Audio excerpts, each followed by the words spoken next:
Okay. Today I am talking to one of my favorite people. It is the Tuesday before Mother's Day. So I decided to interview my daughter, Chloë Allen. She used to be Chloe Howe. But I decided to interview her because she is amazing. I'm slightly biased, just a little bit. But she has... she's an awesome journey, and she's a lot of fun. And so I'm going to let her tell you a little bit about herself. All about myself. Because I might forget something. I don't know. Anyway, so hit it, Chloe. Okay. So I moved to Alaska when I was about 6 years old with my mom and my dad. We drove across country. From Maine. From Maine with my two brothers. I have two brothers. I have an older and younger brother. We moved all the way from Maine. We moved to Arizona. We can kind of not talk about Arizona quite as much. Yeah, it was a blink. It was a blink. And then we moved up to Alaska in February of 94. Yeah. So lots of snow, lots of things, but we've lived in Alaska ever since. I've lived in the Fairbanks area ever since. We moved up to help my grandpa, my mom's dad, retire from his dental practice. So I started, hanging out in the dental office way back when, running through. That was back when there used to be carpet on the walls and things that you don't hear of anymore. Carpet on the walls? Yeah, there was carpet on the walls because I remember running into it and getting a mug burn. On the bottom half. So everything wasn't quite as sterile. No, but that's okay. Yeah. And then, growing up in Fairbanks, went to multiple different schools, which was kind of normal for me at that point because we'd gone to multiple different schools when we moved across the country. And so she started out at U Park, which is kind of in the area that we were living. And then they switched the lines. And then she was supposed to go to another school here in town, which we didn't think was a great fit for her. So you went to the Catholic school. I went to the Catholic school, got in trouble because I didn't like it. Probably the only time Mom had to pick one of us up from school for fighting. And that was me, not my two brothers. At Catholic school. At Catholic schools. And then I went to Crow Creek. And then at that point went to Randy Smith and then West Valley. And then towards the end of high school, I was trying to decide what I wanted to do. And I worked at a local eye clinic. And I thought, maybe I'll do that. And I found out that I don't really think I like eyes. I like to see. They're not my passion. So I started working as a front desk person and kind of helping with sterilization and stocking at a local dental office. And I fell in love with it. I think the one dentist I worked for at that point, he told me it's like genetic. It's in my blood. It must have just skipped a generation because none of my mom's five that are in her family wanted to do dental. So started at UAF actually my senior year. Instead of taking AP classes, I decided it was a lot smarter just to take classes up at the university. Mom was working there, so I got a tuition break. And I would rather make sure I got credit than leave it all to a test. Yeah. So she was up at UAF, even though we live 10 miles from the university at the most. And I kind of made her go she pretty much kicked me out. I made her go up to the University of Alaska Fairbanks because I felt it was really important that she have that college experience. And yes, it made it more expensive and all those things. But so she started her journey. She's actually a dental hygienist. She had a great conversation with my dad before he passed away about dentistry and what she wanted to do. And she's and she was the first, I'm going to brag, she's the first graduating class from the University of Alaska. Had a technical school at the time she graduated, and it was the first dental hygiene class to graduate. And then they discontinued the program after like 3 years. 4? It was longer than that. Yeah. But it's kind of there cool. was 4 graduating classes, but it was only they didn't have a class every single year so we didn't saturate the Yeah. Yeah. So anyway, so she works for the same dentist that she's worked for. June will be 11 years with the one family practice I've worked with. I started working as a hygienist out of school in 2009. I worked 1 day a week and then kind of transitioned into what I'm doing now, which is working for a husband and wife team. Yeah. So she works for Denali Dental, the doctors Gianni, Lindsay and David Gianni here in Fairbanks. And she now has a wonderful husband, Cody, and 2 kids, Adigan and Arlie. And of course, I think they're fabulous because they're my grandkids. So there you go. But the reason why I wanted to have her talk is because she didn't have the easiest journey. And she's had some ups and downs and some things that have impacted her life, but she has always been one of those kids. And I still think of her as a kid. Sorry. I'm almost 34. She's almost 34. So I was still looking for her as a kid, but she's my kid. So, she, she had one of those journeys where she kind of went trying to figure out what it was that she wanted to do. And we have kiddos here while we're interviewing because it's her 1 day off. And so she's going to be, we're kind of in her. No, it's fine. We're good. They're plugged in. Actually, I bought them the CD of Mr. Rogers, like the old ones, and they love them. They love them. Yeah. Yes, So we had a couple questions, but we're doing good. Yeah.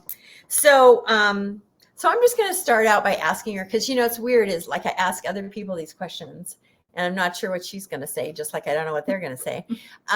So I'm going to ask her, since the name of this is Grit and Grins, who is her grin giver and who is her grit giver? Oh, the grit one. I don't know if I thought about the grit one. Let's see. Growing up, we always joke that the reason my older brother Weston thinks that he's so hilarious is I've laughed at his jokes and continue to laugh at his jokes every single time. But as obviously that changes, as we grow up, my husband can make me laugh probably pretty much, especially when I catch myself getting a little too serious about things. And then I think any mom would say that their kids, the other day I taught my kids how to make a fart noise in the car and it was absolutely hilarious. Not appropriate, but funny. Yeah. And I got a video of it on my phone. Yeah. Yeah. Now the grit, who's the grit? Who's the grit? What is the grit? Myself or my mom or I don't know. Who taught you how to be gritty? Who taught me how to be gritty? Push through. All that good stuff. I definitely would think that was probably my parents, both of them together in different ways. My dad is somebody who is always consistent and he can fix anything. He can get through anything.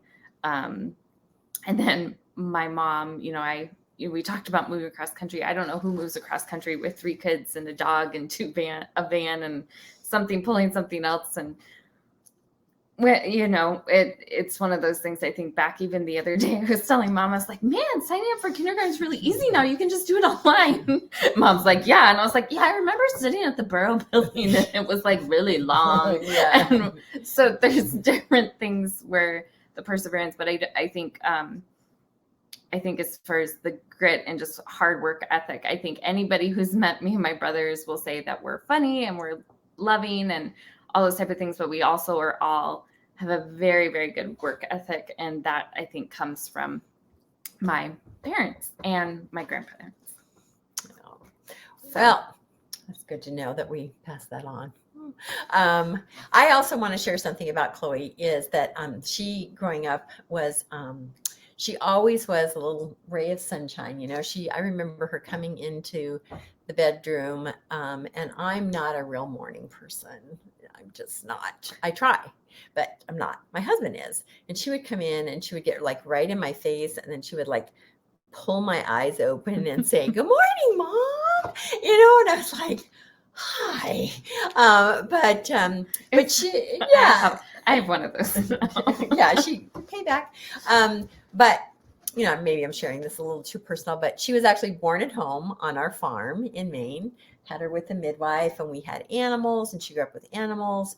And then we moved here to Fairbanks, and it was hard because, she'd grown up on a farm, and all of a sudden she couldn't have all those things. So we got chickens and turkeys, and she had a horse, and I think she was in 4-H, and she was in Girl Scouts, and just great all around kid.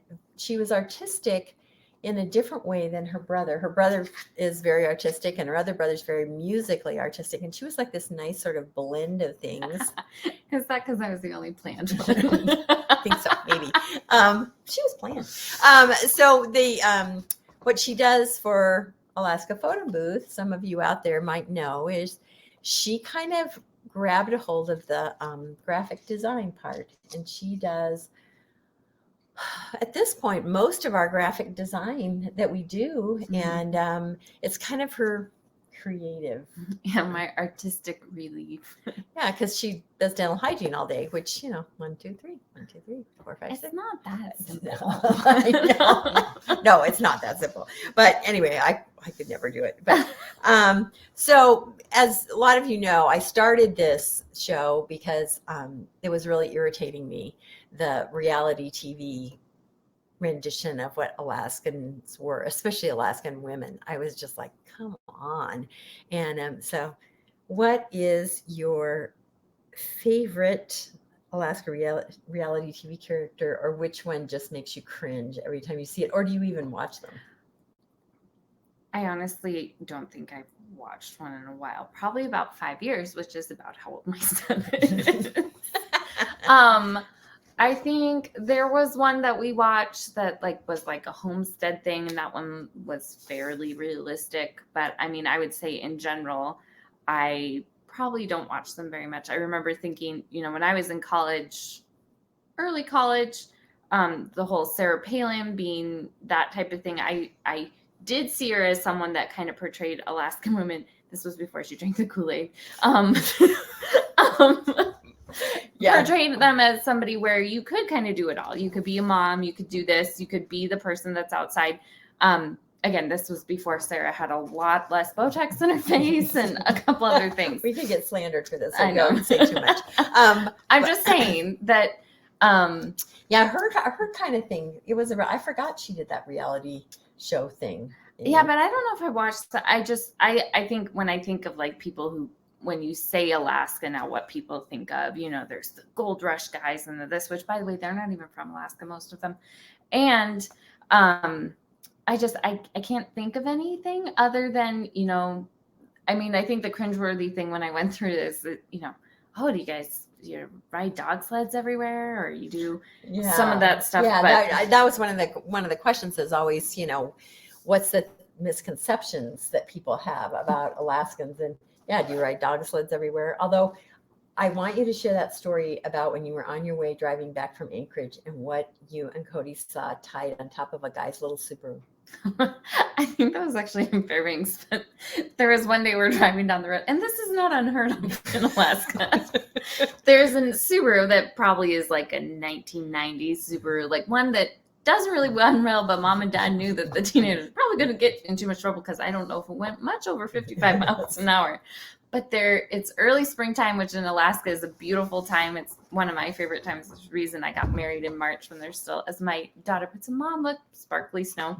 But the kids were driving down the road, and there literally is this old Subaru that has a snow machine or a snowmobile strapped to the top, and these two teenage boys in the car just beaming like grins and just absolutely hilarious. The other thing that we've seen driving back from Denali one time was it was a dirt bike, and it was strapped to this trailer, and we're waiting in construction, which is normal, but a dirt bike with a gun case on the side of it, because taking a dirt bike hunting is probably the best.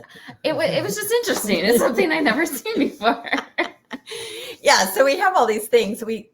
People up here love their machines. They love their snow machines. They love their dirt bikes. They love their SUVs, their ATVs, and their boats, and anything that makes noise in the woods. As well as we do love the peace and quiet of cross country skiing. And We do. We really just like our space. Yeah, space. Social distancing wasn't a No, we social distance while we drive. We Yeah. social distance. I went to the greenhouse the other day. Social distance in the parking lot. We don't like being close to each other.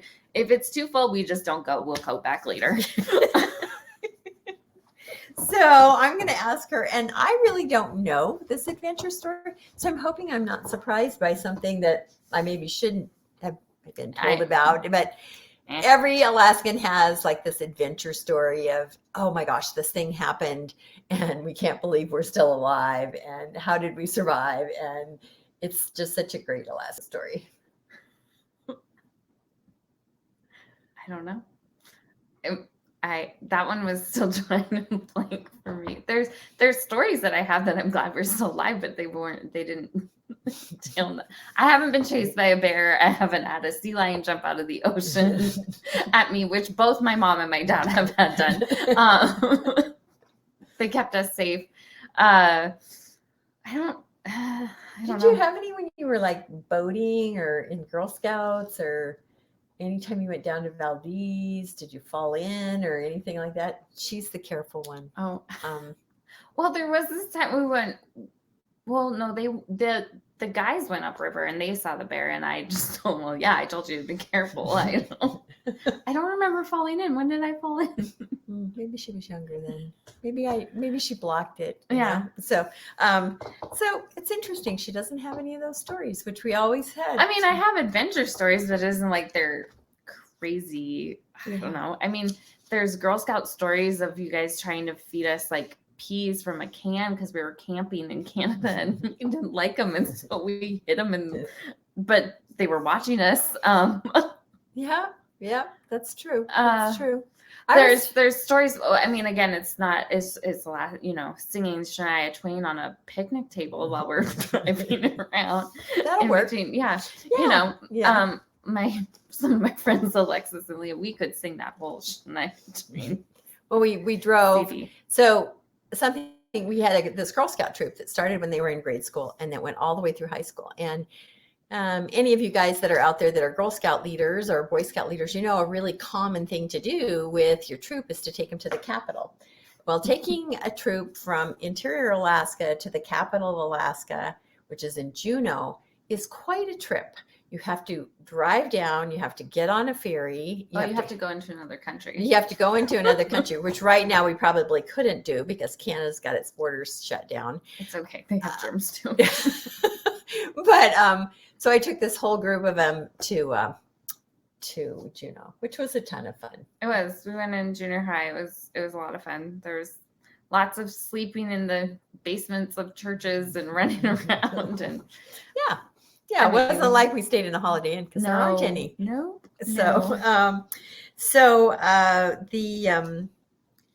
I guess one of the things is we talked about the misconception about Alaskans. I think one thing I was going to add, I think almost any kid that's grown up in Alaska at some point has had a tourism job or should have. I feel like my comments that are again cringeworthy, and I still I'm like, why do people say that? Like the tourists that ask, well, we went to the park and they just didn't turn the mountain on and they didn't let the bears out of the cages. I'm like, Denali has its own weather system. We can't control it. It's completely unpredictable. If you really want to see the mountain, come in when it's 40 below. And then the bears, letting the bears out. Yeah, well, they're wild bears. They don't live in cages. We can't just let them out. Yeah. So, and when she was in college, one of the jobs she had, when I worked places and I didn't have enough help, I would always enlist my kids because I'm like, I need help. Somebody apply for this job. So she worked at the Large Animal Research Station. I was a tour guide. She was a tour guide there, which was great because it worked great with her college schedule, and we had a lot of fun. There's definitely some crazy stories from that. Yeah. I think my favorite one from Lars is the girls that I work with that summer, they just some of the shenanigans we do, but we had the opportunity to give a tour to some professional bull riders that were up, and muskox bulls, obviously the ones that they have there are very wild, and mom's like, okay, well, you can take them down in and you can do these different things. We had them go in safe areas, but when you have professional bull riders and you're trying to control them and they're older guys than you, trying to make sure they're not getting into the pen. And I finally told them that if they didn't, anyways, it was fine. It was fine. Like, get down now. Get down now. Yeah. Oh, funny. I had no idea that would happen, but I'm glad I didn't. I probably would have gotten in trouble at the university. It's okay. Neither of us work there anymore. Yeah, right. So she's my kid that stayed in Alaska, and actually my youngest boy stayed in Alaska too, but a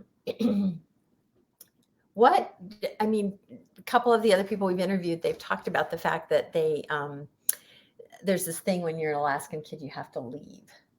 And I guess my question would be to you, why did you decide you didn't want to leave? I think growing up, moving around a lot. I guess I felt like I remember driving through Iowa, even though I was 6, and going, well, this is really pretty, but it's not my kind of pretty. Not a fan of the desert. I actually made her stop the car in Nevada one time and take a picture, and I told her I was never going back. And I kind of still agree with that. Sorry if you're from Nevada. It was through the Mojave Desert. It was not a pretty place. But I think one of the things I thought about that question is that I've been to New York City multiple times. I've been to Washington, D.C., different things that we did as kids and my mom pushed us to do. We went to Juneau with our Girl Scout troop, which I have friends that I've known since 2nd grade, and I'm still great friends with those people. I have wonderful relationships were formed in a non-competitive environment, which is, I think, a great part of Scouts. And, but I went to Broadway plays. I've gone to different places. And I think the one pivotal part when I was thinking about this question was, like, when did you feel like it was okay? Is we went to New York City and I was in college and walking around and doing all these things. We went to a food conference, which is amazing, the best kind of thing. But when we came back, I remember I'd been in this amazing, fast-paced, wonderful, like a place people always talk about. And I was totally fine coming back to Fairbanks, mainly because, I guess I like those comfort things. I like going to the store and seeing people I know. Of course, right now I don't see smiles or anything, but because they're behind a mask. But you can tell from their eyes they're smiling. They're smizing. But I think one of the things she talked about, she forced me. Well, so I started classes at the university. I have 3 degrees from the University of Alaska Fairbanks. I have 2 associates, one in dental assisting and dental hygiene, which I worked on at the same time as getting my bachelor's of nutrition and community wellness. But I met a crazy amount of people from all over our state. Our state is bigger, what? A fifth of the country.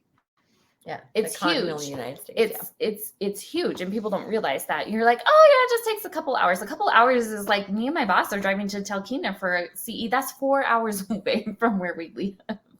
But I have friends. One of my college roommates was from Sitka, Alaska. She's Alaska native. I have friends from Kotzebue, from Barrow, from Cayena, from Talkeetna, Nome. I know some people from Unalaska, Kodiak, multiple different places that I love. There's points where we don't love, knowing everybody, kind of like, when you go to give birth at the hospital that we have, and there's 2 people that from high school in the room at the same time. But you kind of have to get over that kind of quick because they're going to take care of you, but maybe just stay back up here. But it's those weird degrees of separation that you're working some event somewhere and you're talking to somebody, and all of a sudden somebody else comes up and you're like, hey, how's it going? And I knew them in college, and the person I've been standing next to for 2 days is like, what do you mean you know him? I was like, oh, well, we went to UAF. Like there's this weird culture, but then at the same sense, I can talk to anybody from across the state, and that is my job, is I talk to people, and you guys can't talk back, and I love that. You notice I haven't been talking a lot. Yeah. It's because she's a dental hygienist, and she's used to talking to people, and she's got her hands in their mouth. My older brother always says, I know why you love your job. You can talk for an hour straight and no one talks back. What's even funnier is this is my kid that didn't talk until she was almost 3. I didn't talk. And when I tell people that, they don't believe me. Yeah. Yeah, I mean, we didn't. had her tested. We're All like, sorts of oh my things. gosh, maybe she's delayed, or maybe she has a hearing problem, or speech impediment, or tongue tied, or whatever. No, she just didn't want to do it until she was ready. So it was, to me, Yeah. that's the grit. So, and I'm gonna share a little bit about her. Maybe she may or may not like this, but I'm gonna do it anyway. So she had a learning disability, and she had a really hard time. She was just a little bit dyslexic, and some ADHD kinds of things going on, and she pushed through to get, like she said, 3 degrees. So hang on, she's gonna go take her kids, and they're gonna go play some more in the other room. And they're in my office, so what's hard is there's not as much fun things to play with here. But she's not sitting here right now. But I just want to tell you that I have never known anybody that works as hard as she does at everything she does, whether it's the graphics, whether it was getting her degree when she had to push through, when she had to take things like organic chemistry. She actually took, if you can believe it, anatomy distance ed. And this is an Alaskan thing. So it wasn't offered at a time that she could take it while she was working in the summer. So she took it distance ed, and she's coming back here, and I will let you tell them about what you got in your mail package with your distance ed anatomy. Oh yeah. So I was taking multiple classes at once to do dental hygiene. When you're doing multiple degrees at the same time, it's kind of difficult. But I got a pig eyeball. No, a sheep brain and a pig eyeball. Yeah, and a cat, right? Did you get the cat? No, the cat was at the other one. No, it might have been a fetal pig. Yeah, there was a cow eyeball, sheep brain, and a fetal pig in the mail with the dissection kit. So those of you that are out there with children that you don't think that they can do distance ed, Alaskan kids have been doing this for a really long time. Yeah, so actually, hang in there. That class was actually really fun. The professor was in Ketchikan, and I had people in Hooper Bay, which is a teeny tiny little village that hardly has any roads. And it was one of those that the distance ed program at the University of Southeast was way ahead of all of us.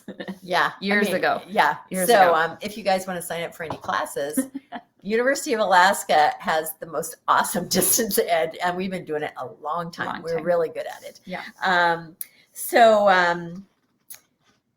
So what places in Alaska do you feel you'd still like to go? You haven't gone yet. Oh, there's so many on my list. Growing up, it isn't like we didn't go places. Anybody who knows anything about the coast of Alaska knows that on a pretty day, any place like Juneau or Valdez or one of those will take your breath away with the mountains that just touch the ocean. And different than Anchorage. I don't know. There's places up in the Brooks Range and stuff that we've never really visited. I don't know if it's because the number of mosquitoes would carry you away, but there's a lot of that with research and going to UAF with all the Arctic research that they do that I would love to do something like that. One thing I joke about it, and I know there's lots of things, but it would be maybe going to a dental clinic out in one of these villages that we have family history with. My grandpa working in the villages years ago, 50s, 60s, that I think it'd be fun to do something like that. But that's a totally different thing than right now. But I don't think I'll be biking to Barrow anytime too soon. There's places like Homer and different places that I remember going on a school trip, which again is over 8 hours away from here. I don't know what Mr. Fun was thinking when he did that. Very brave 5th grade teacher in 2 15-passenger vans. You got to give the guy credit. I mean, Mr. Vaughn and Mr. Dow. I get motion sickness really easy, so I got to hang out with Mr. Dow the whole time in the front seat. Probably kept me out of trouble, but yeah, maybe. Yeah. So I'm going to ask you this because I mean, I think I know who it is, but who do you think is like the quintessential Alaskan? We don't want to keep chit-chatting too long, but who do you think of when you say like this is the epitome of the Alaskan to me? I think it probably would be my college roommate Heidi Jo, who grew up in Talkeetna, mainly you know, because she just has a get it done attitude. I mean, she can hook a trailer up, she'll take anything, you know, if her husband's gone, or she grew up in Alaska. You have families where people will, you know, be up on the slope, which they work 2 weeks on, 2 weeks off, that type of thing. But Heidi Jo, I think, is quintessential in my mind. In college, we called her, there was a group of guys that called her Battle Maiden. And I never really understood that until I was her college roommate. And I had a car. So I usually ended up driving. So we always joke now that I remember these stories better than Heidi does.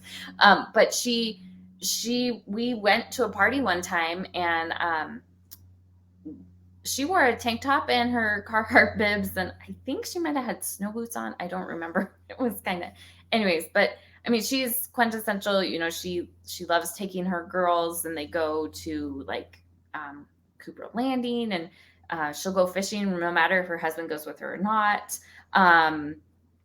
You know, she's out there. She's learning different things. She does the forging, all the different things, and you know, she still can dress up and go downtown Anchorage and have a good time. Yeah. So yeah. Yeah. So she is. And Chloe also, with her kids, they do a lot of fun things. Her husband is a veteran. He was deployed to Iraq when they were actually engaged, and she was here and he was over in Iraq. And I was in the middle of hygiene school, talk about stress level. yeah.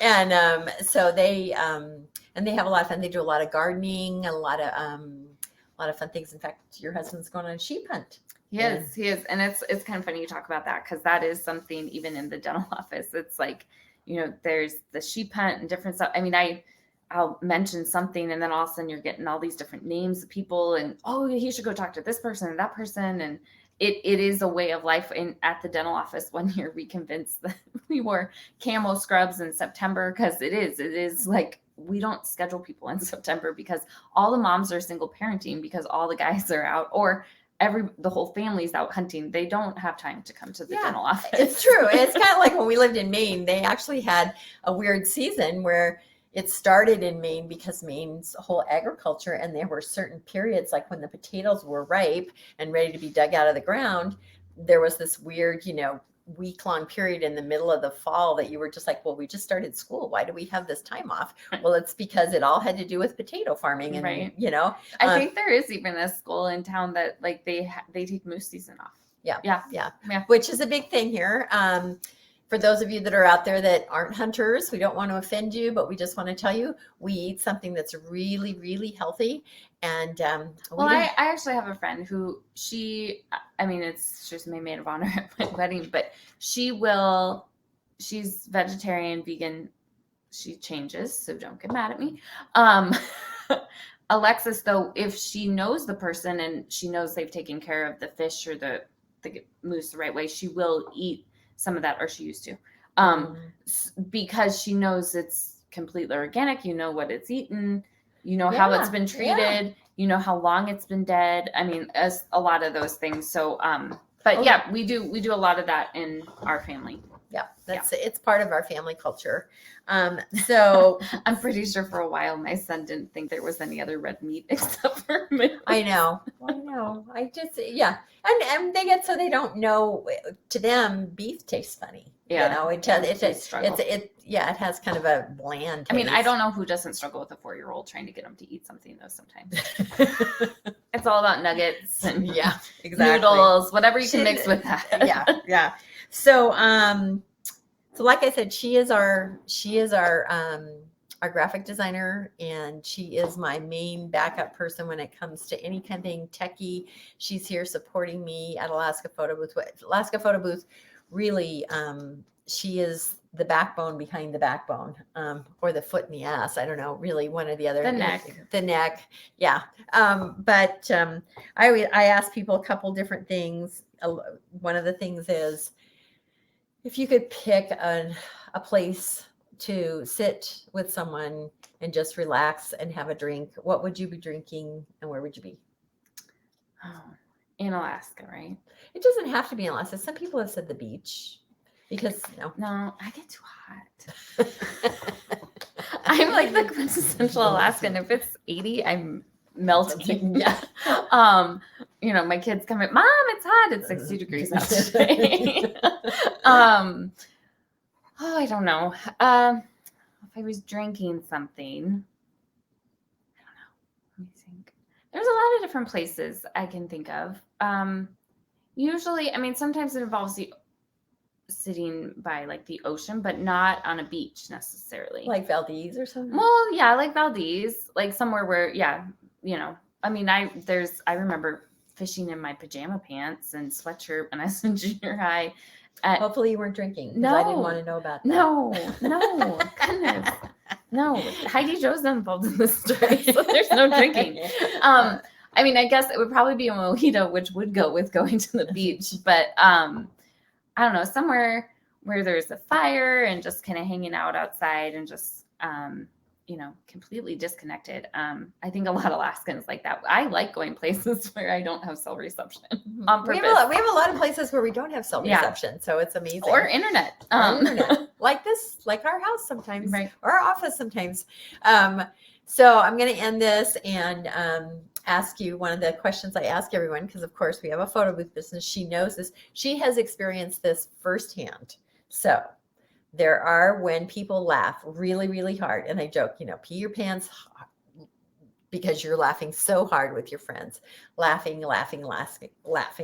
Do you snort? Do you squeak? Do you cackle, or do you gasp for air? I think it's a combination, isn't it? Like when I'm really laughing, which again, Weston or Cody was usually the one that can get me going the easiest. I think I gasp for air and squeak at the same time. She's the squeaker. She is the squeaker. She's the first squeaker I've interviewed, just so you know. Yeah, no, I definitely squeak. And I'm the snorter. Yeah. So together it's the snort, squeak, gasp, gasp. But I want to thank her and wish her happy Mother's Day. I know. Sorry, I had to stop and Mom there. Which it was great because this is what we do. And I'm so happy that she was able to do this interview today. So thanks for joining us. All of you out there, have a happy Mother's Day. Bye-bye. Yeah, this is